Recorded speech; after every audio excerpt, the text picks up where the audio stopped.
Hi guys, हम लोग Nifty के बारे में बात कर रहे हैं। और निफ्टी के बारे में जो कहा जाए पिछले हफ्ते की वॉलेटिलिटी के बारे में वो बहुत कम होगा। पिछले हफ्ते का स्पेशली आखिरी दिन जो ये मोमेंटम आपने देखा है, इसका आंसर हमें डेली चार्ट के बिना नहीं मिल सकता। डेली में ही जाना ही पड़ेगा हमें। हम बाद में जाएंगे डेली में। पहले देख लेते हैं कि पूरे हफ्ते में क्या हुआ है। तो चलिए, अगर यहाँ पर हम लोग थोड़ा सा जूम इन करेंगे निफ्टी के चार्ट को, तो 28 तारीख से पिछला हफ्ता शुरू हुआ था। और 28 तारीख से शुरू होने के बाद निफ्टी ने जो जो चीजें करी हैं, जैसे आप यहाँ देखें, स्पेशली ये ओपनिंग थी। तो ये ओपनिंग यहाँ हुई, मतलब एक गैप अप ओपनिंग हुई। पिछले हफ्ते को लगातार हमने पिछले हफ्ते में देखा कि गैप अप ओपनिंग्स हो रही थी।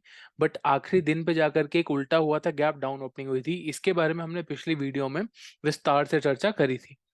अब उस आखिरी दिन में कुछ ऐसा हुआ था जिसकी वजह से ये पॉसिबल है कि फिर से गैप अप ओपनिंग शुरू हो सकती थी। वो ऐसा था कि मार्केट ने यहाँ पर एक double bottom kind of structure के लिए एक पॉसिबिलिटी छोड़ दी थी। और वो सपोर्ट पे भी थी। तो रीसेंट सपोर्ट पे जाना और वहां से गैप अप ओपनिंग लेना, उसमें एक पॉसिबिलिटी बनती है।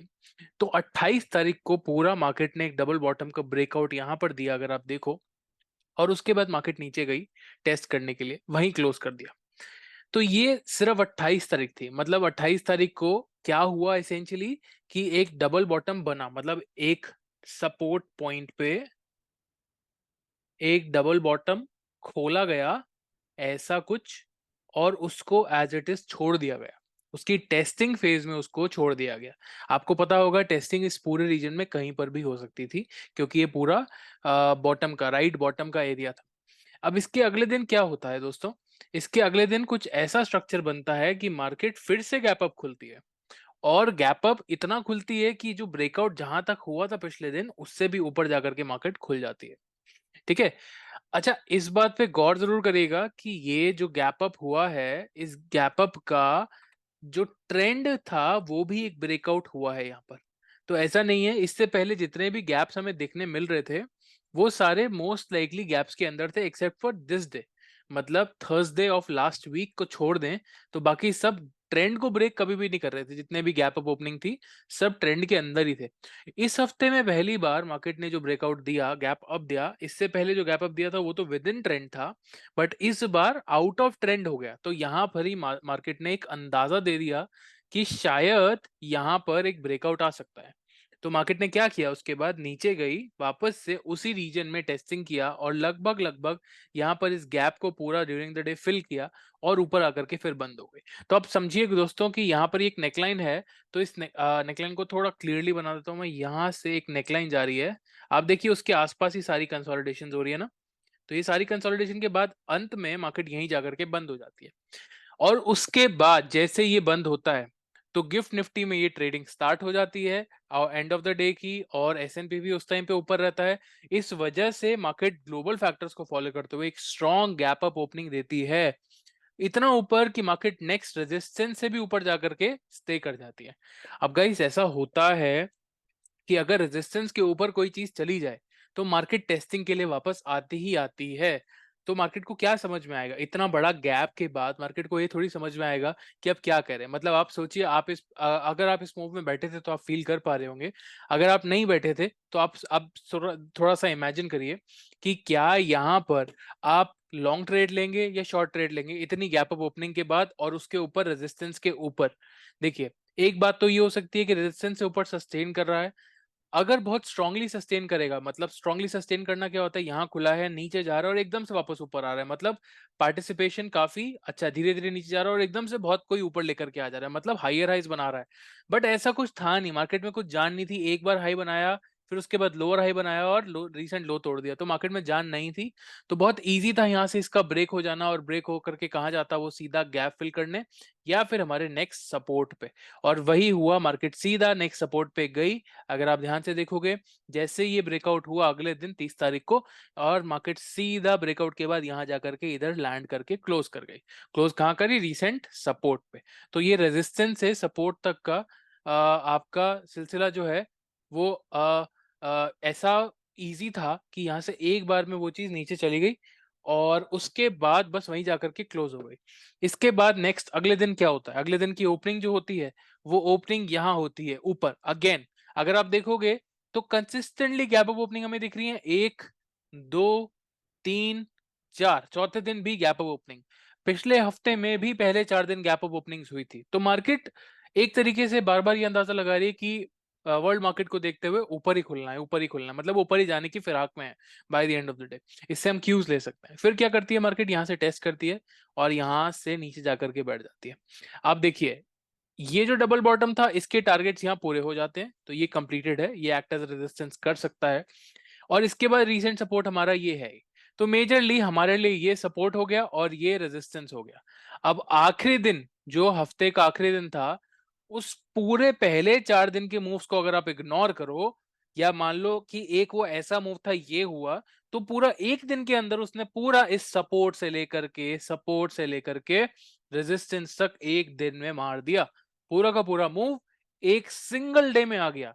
ऐसी बुलिशनेस कैसी है गाइस? तो अब ये समझने वाली बात है कि हम जरा डेली चार्ट में चलते हैं कि ऐसा क्या दिख रहा है हमें इस डेली चार्ट में। तो इस डेली चार्ट में आते हैं और यहाँ आने के बाद हमें क्या समझ में आता है कि ये जो जहां से मार्केट घूमी है ना, ये सिर्फ ये रीसेंट सपोर्ट वाला हिसाब नहीं है। यहाँ पे दो चीजें हैं। एक तो इस रेंज में मार्केट 1 2 3 4 5, ये छठी बार आई थी इस रेंज में और क्लोज कर गई थी बाय द वे। बट एक बात समझिएगा कि इसके नीचे 1 2 3 और ये चौथा भी, 4 गैप्स हैं, मेजरली 3 बड़े बड़े गैप्स हैं। विक्स को इग्नोर करते हुए बात कर रहा हूं। तो ये एक बहुत बड़ा ऐसा जोन है जहां पर मार्केट अगर ट्रैप में फंस गई, तो काफी लोगों का पैसा, जिन्होंने यहां पर अपने हर एक बाय ऑन डिप किया होगा, उनका पैसा फंसा होगा कि नहीं फंसा होगा। ऑल्दो मार्केट ने एक भी बार रीसेंट हाई नहीं खोला, बट जो जो बाय ऑन डिप कर रहा है, जो म्यूचुअल फंड्स हैं जो स्टॉक को देख करके ऐड कर रहे हैं, या फिर कोई भी लोग हैं जो ऐड कर रहे हैं, कोई भी पोर्टफोलियो मैनेजर्स जो ऐड कर रहे हैं, उनके लिए ये बहुत फंसने वाला काम हो जाएगा अगर मार्केट सीधा 18,580 तक गिर जाती है इन गैप्स को फिल करने के लिए। तो ये एक बहुत रिस्की सिचुएशन हो सकता था। इसीलिए आखिरी दिन प्लस मंथ का, ये अगर आप देखोगे तो ये पहला दिन था, ये पहला दिन है। तो दो चीजें यहां पर होती हैं कि या तो एक न्यू बिल्डअप हुआ है, यहां से हो सकता है ये पूरा सितंबर का मंथ यहां से बिल्डअप भी कराएंगे। और दो चीजें, दूसरी चीज साथ में अगर आप देखोगे, तो इन लोगों ने जिन्होंने पहले पोजीशंस बिल्डअप कर रखी थी, उनके लिए ये लॉस लेना बड़ा लंबा काम हो जाता, मार्केट फंस सकती थी। तो यहाँ पर एक जो व्यू बना इंटरनेशनल मार्केट को भी ध्यान में रखते हुए कि यहाँ से चीजें ऊपर की तरफ जा सकती हैं। तो ये सारी की सारी चीजें हुई हैं। तो एक अगर अगर हम नंबर वाइज बात करेंगे, तो नंबर वाइज मतलब काफी कुछ था मार्केट में। डेटा वाइज भी हफ्ते में बहुत सारा डेटा है, तो हम ये कह सकते हैं कि चीजें जिस हिसाब से लग रही हैं वहां से सिर्फ अब मार्केट को ये पॉसिबिलिटी है, just looking at this candle at the start of the month, ये हो सकता है मार्केट को यहाँ से सीधा ऊपर जाने का एक मौका मिले, स्ट्रॉन्ग मोमेंटम मिले। अब इसका ट्रिगर कब बनेगा गाइस? इसका ट्रिगर तब बनेगा जब मार्केट एक भी नया हाई खोल देगी। तो नया हाई खोलने के लिए हमें समझना पड़ेगा पिवट पॉइंट कौन से हैं। पिवट पॉइंट वो होते हैं जहां से मार्केट घूमती है। तो आप देख सकते हैं ये सारे पिवट पॉइंट्स वो हैं जहां से मार्केट घूमी है। एक भी बार अगर मार्केट इन हाइस को खोलेगी, तो यहाँ पर ये एक काफी सारे क्वांटिटेटिव स्ट्रेटेजीज के लिए भी बाय का ट्रिगर लग जाएगा और वो मशीन्स बाय करने लग सकती हैं। तो ध्यान रखिएगा इस बात का। मेरे हिसाब से नेक्स्ट रेजिस्टेंस आपके लिए 19,522 का हो सकता है, और यहां से भी ब्रेकआउट करता है तो रीसेंट हाई का ब्रेक करने के बाद फिर तो हम लोग पूरी इस रेंज में प्ले कर पाएंगे। हमें लग सकता है कि हम रीसेंट हाई दोबारा खोल पाएंगे। तो ये शुरुआत हो सकती है गाइस, ये एक पॉसिबिलिटी है। दूसरी पॉसिबिलिटी, मान लीजिए कल मार्केट पूरा का पूरा यहां से नीचे की तरफ आ जाती है। ऐसा क्यों है? क्योंकि आखिरी हफ्ते में, आखिरी दिन में डॉलर ने काफी अच्छा अपसाइड का मूव दिया है, तो इक्विटीज, इंटरनेशनल इक्विटीज ने काफी नीचे का मूव दिया है। ठीक है, तो अगर यहां पर ये मोमेंटम हमें हमारी मार्केट में भी बहुत स्ट्रांगली दिखता है, तो रिसेंट लो भी टूटते हुए दिख सकते हैं। और अगर रिसेंट लो टूटते हुए दिख जाएंगे, तो हमारे लिए ये रेंज यहाँ पर बैठ जाएगी। तो ध्यान रखिएगा इस बात का कि आगे आने वाले समय में हमारे पास दोनों पॉसिबिलिटीज हैं। बट अगेन, जैसे मैंने पिछले हफ्तों में मेंशन किया था कि हमारे लिए, जैसे अगर आपको याद हो, तो ये हमने बात किया था इस बारे में कि हमारे लिए जो टारगेट्स जरूरी हैं वो 19,240 के टारगेट्स हैं। तो आप देख सकते हैं 240 इजीली हमने कंप्लीट किया है। तो हमारे टारगेट्स पूरे हो रहे हैं। बट हम लोग यहाँ पर हमेशा प्रोबेबिलिटीज की बात करते हैं, तो probability of going up in this week is more than probability of going down. Guys बिल्कुल ध्यान रखिएगा, ये चीज बिल्कुल उल्टी भी पड़ सकती है। अगर गैप डाउन ओपनिंग हो, मार्केट बिल्कुल उल्टा बैठ जाएगी। तो समझने वाली बात होगी कि कल की ओपनिंग हमें कहाँ देखने मिलती है, मार्केट आने वाला महीना, आने वाला हफ्ता कहाँ देख रही है। ठीक है, तो इस बात का ध्यान रखें और यही सब अपने दिमाग में रखते हुए आने वाले हफ्तों में आप एनालिसिस कर सकते हैं निफ्टी का। Thank you so much, have a great week, great month, all the best, bye bye.